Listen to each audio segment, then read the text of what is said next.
placement of this watchtower. If we zoom out a little bit, zoomed out a little bit.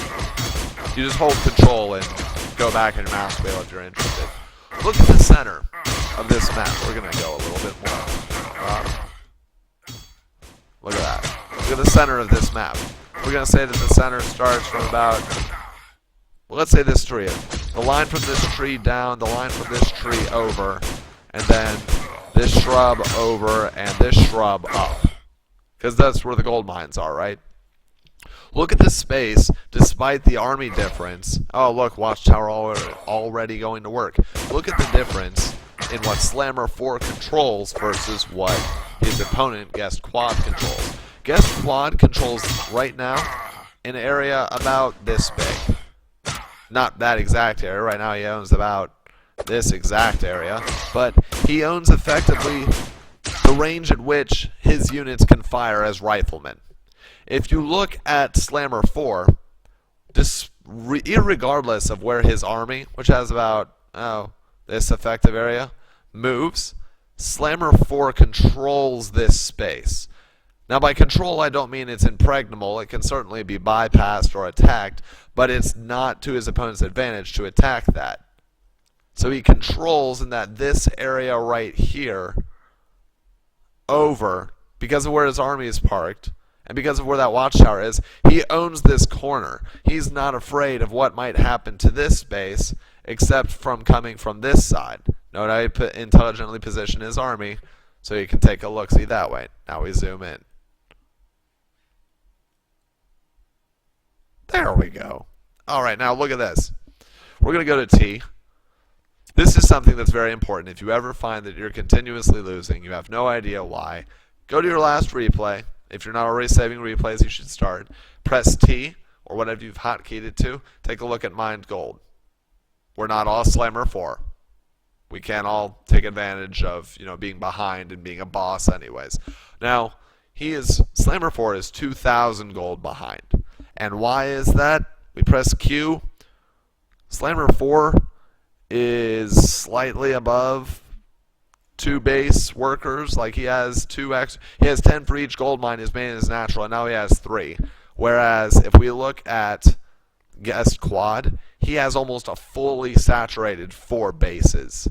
That is crazy. That means in any game that continues on and on and on, if they just hold still, it's massively to Guest Quad's advantage. Now, I want you to note a couple things that Guest Quad is doing correctly.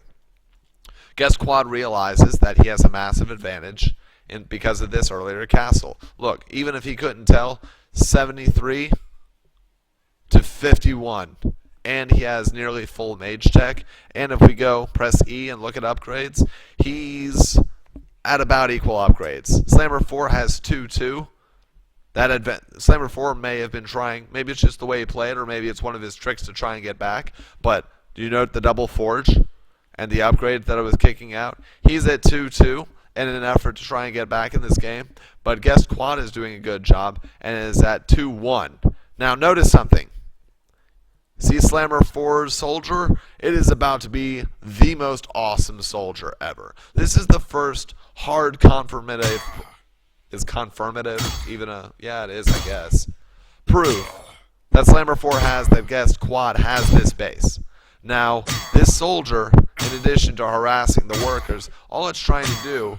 I mean, this is bonus. It's trying to disrupt mining. If mining gets disrupted or the army moves out of position like this, look at that. He was going on 3,000 down. Now he's about 2,800, 2,750. No workers got pulled off, but I think he managed to kill one, actually. It's amazing. Now, remember how we were talking before about the total space that's owned? Look at this. This is why this watchtower is so important. Could this army win by itself? Sure, but it would be an even fight. And there's no reason to take an even fight. We can learn from SlammerIV how to take an awesome fight. Oh yeah, get back. Now, we're going to control and zoom back out. Look at the effective space controlled by SlammerIV. He controls this area. He's about to go harass. He controls this area. What does Quad 4 control? this area only. He doesn't control the other 3/4 of the space, which is why this harassment right here is so effective. Here, we're going to watch how this breaks down. Notice how Guest Quad is almost 3,000 gold ahead. I believe he actually is 3,000 gold ahead. Every worker that he kills here is to the advantage and his sole advantage in evening up the income gap. Now look at this, the best possible thing, but also the greatest pressure situation. Quad 4, whether he saw that harassment or not, is going in for an absolutely large-scale attack. And look, because he has, look at his upgrades, 2-2 versus 2-2, and he's about to be up on upgrades. Oh man, this guy knows what's up. He's about to be 3-2 versus 2-2. Look at the good concave that he's getting here. Look at the way he burst down the tower, and he still has soldiers left over. This is all to his advantage. This is so good. But there's one thing that, but there's one thing that's going on here in Slammer 4's favor. Look at this army that's engaging. It's all riflemen except for a couple of soldiers that had their length and life artificially increased due to heal from these mages. These well-upgraded mages, but still these mages. Notice how the reinforcement path worked for Slammer 4, how he positioned these barracks. These barracks aren't just placed for their own sake.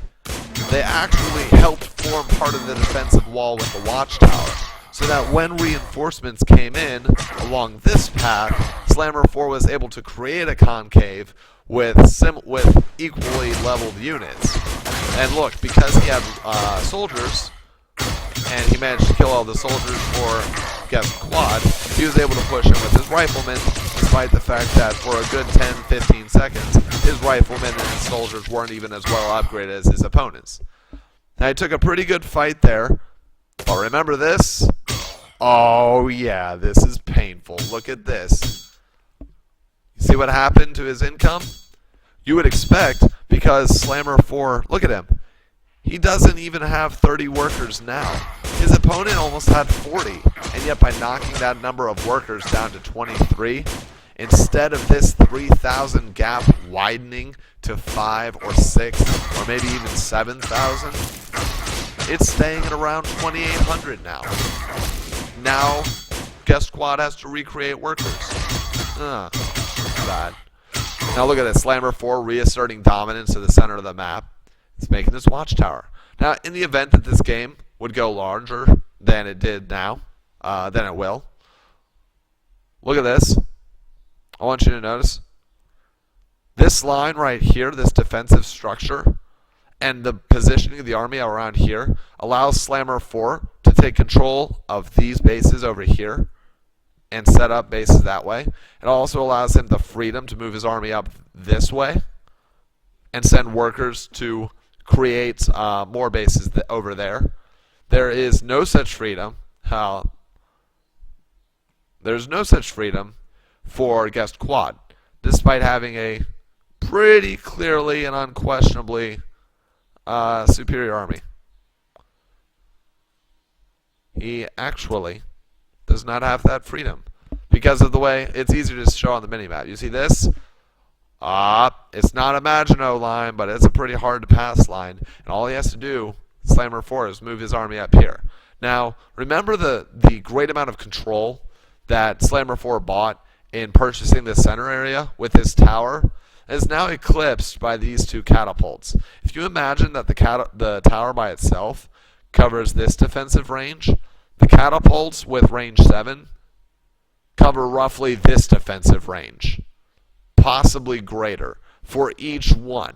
And now what that means is that just by parking the army here, this area is no longer safe for Slammer 4 to move around. So look at the ingenious way he handles this. Remember how he decimated this worker line? And he's now regaining that advantage. He's now roughly 2,000 behind because his own income is coming up. Slammer 4 also kept low tech. Notice how the monetary advantage, that quad 4 bot for himself with his immediate 2 to 4 base economy allowed him to get mages and their upgrades and keep equal to upgrades with his opponent and get catapults. Oh man, look at that. That's some scary upgrades. +4, +3, +3, +3. Now, he had the freedom to build the requisite buildings and to make those units, because Quad 4 had a greater economy.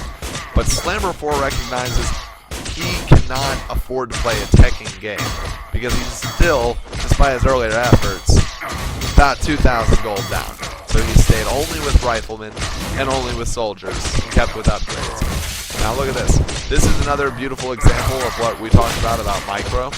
Lines versus concaves. Look at the way that this line was focused to deal with this line. And by bringing a soldier and a couple of riflemen over this way, Slammer 4 was able to make it so that he was forming the concave against a line as opposed to a T straight line. And because of that, he was able to take out the mages, and he was able to make this battleground a little more fair for himself. Now, Slammer 4, rather than take this engagement, remember what we said about concaves? I guess Quad's line was bowing in towards Slammer 4. Slammer 4 is more than happy to wait for his round of riflemen and soldiers to come through and let this house, or even this watchtower, be destroyed. And the reason for that is, look at this. This line cut short here for guest Quad. That allows Slammer 4 to get a concave and turn what was line versus line into a T formation. He can't take the fight perfectly even.